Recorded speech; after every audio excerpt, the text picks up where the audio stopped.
Hello everyone. Today we are going to start our new topic, and that is array. And firstly, in this, we will understand that why do we use array? What is an array? Its declaration, its initialization, and how we will store value, how we will fetch value, and all these things. First, we will learn how to write and okay.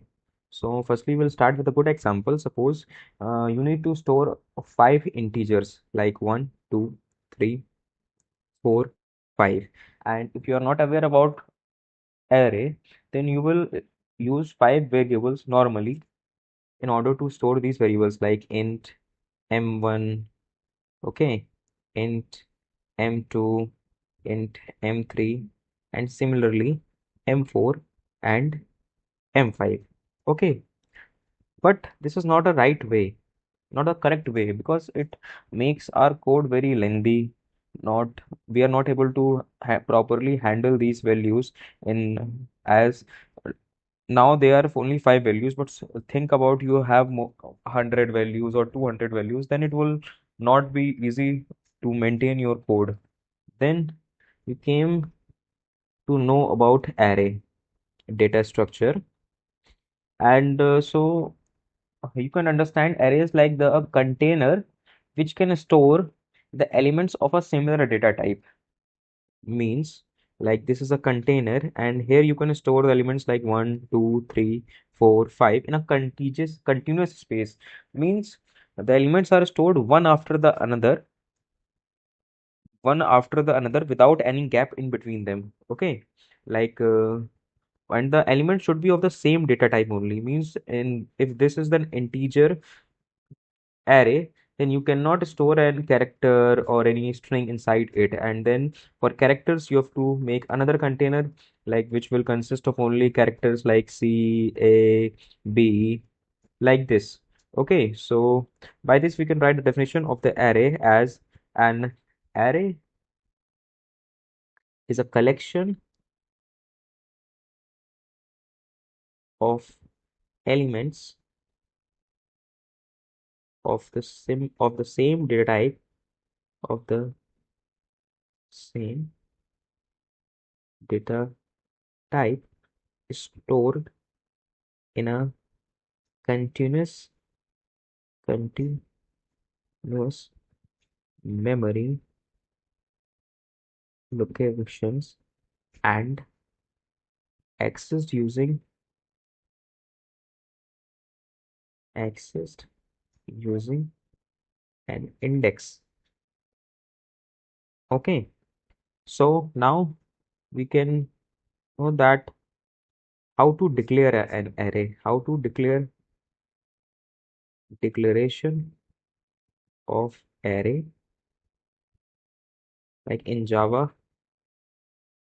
Okay, like int array, like this also it is correct. Int array, in both ways the declaration of array is correct. So now the above five elements we can store like this, like int array manually, not from the user. 1, 2, 3, 4, 5. So this we have made an integer array where we have stored the five elements.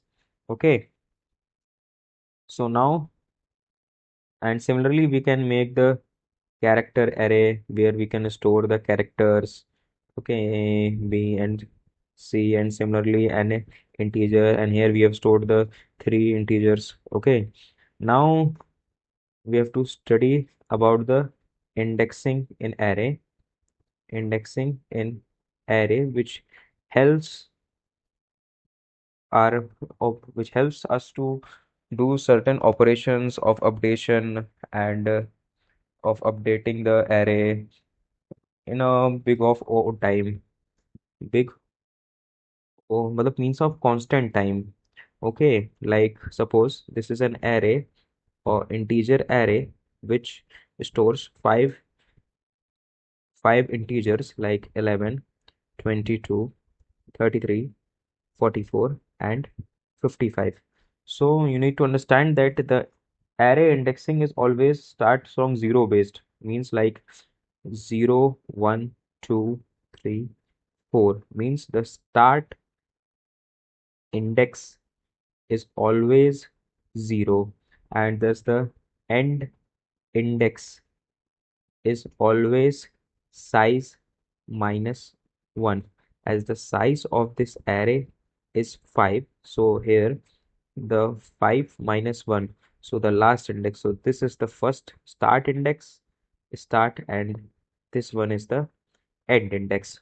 Okay, so till here the indexing, and this indexing help us to fetch the element in order to update an element at a particular index. And now we will study that how we allocate memory to an array when we need to take the input from the user, like uh, like memory allocation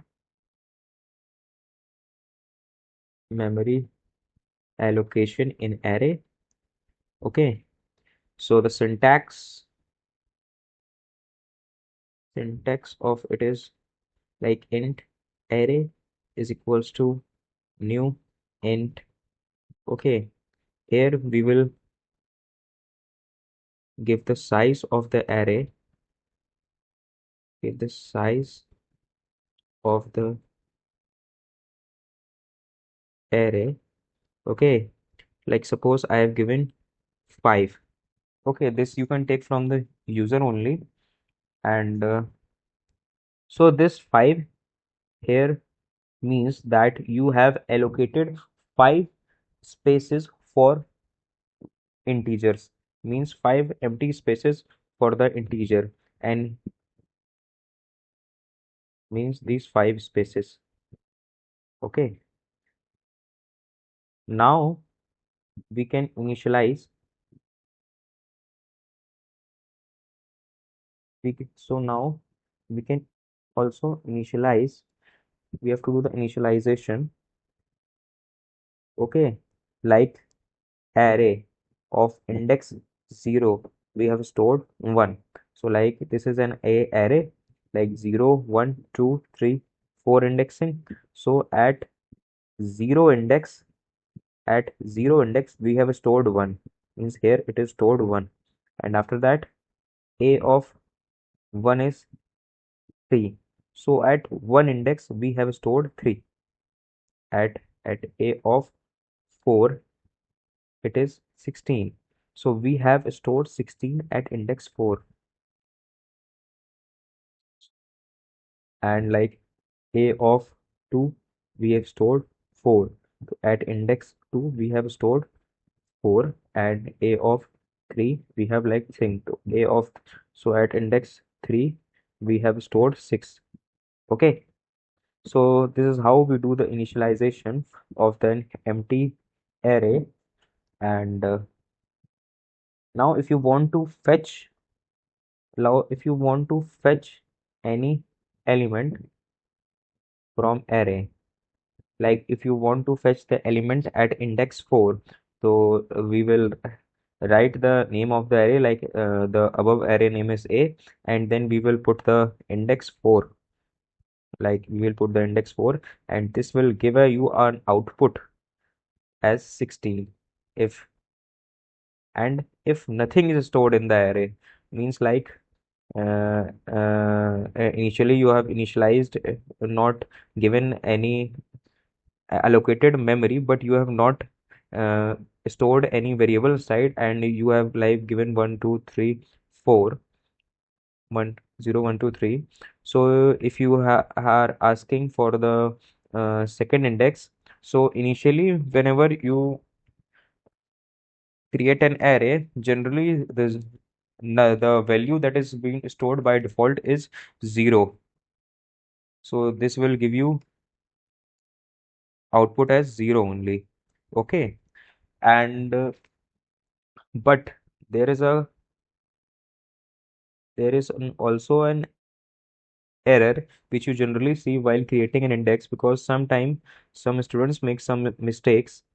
Like if you have an array of size 4, so the indexing is 0, 1, 2, 3, and 1, 11, 22, 33, 44. But they access the elements beyond the index, like they are, like suppose the array name is ARR, and you are accessing the ARR 4, but it is beyond the size, though beyond the size, and there is no index here of which will give you 4, which will give you the value stored at fourth index, as the size of the array is already 4 and the indexes are from 0 to 3 only. So this will give you an error, that is index out of bound error. Index out of bound error, so be aware about it. So now we study the different types of array according to the data types. So there are generally two types of array. That is, first one is the primitive array that stores the actual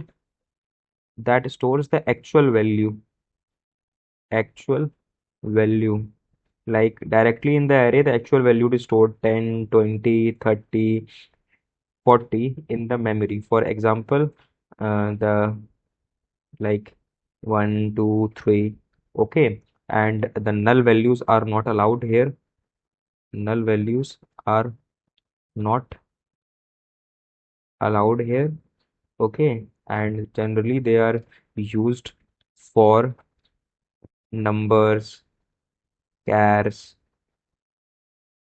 Okay, and generally they are used for a contiguous memory locations they are being stored. And secondly, non-primitive data types. Non-primitive data types, the actual values are not stored, only the reference object reference is being stored. Like here, the actually the value is not being stored, but this is being referring to the actual value. The reference has been stored. Okay. Generally, a good example of the non-primitive data type is string s is equals to like a, like b. Okay. So in the memory, only the addresses of objects are stored. In memory, only the address of objects are stored. Okay, and the null values are not allowed are allowed here. Sorry, null values are allowed here, and generally they are being used for objects and strings. Okay, so study till here, and we will, in the next video we will be discussing about the types of array like 1D, 2D, and how we traverse in the array and many more things. And after this we will practice some questions. Okay, so thank you till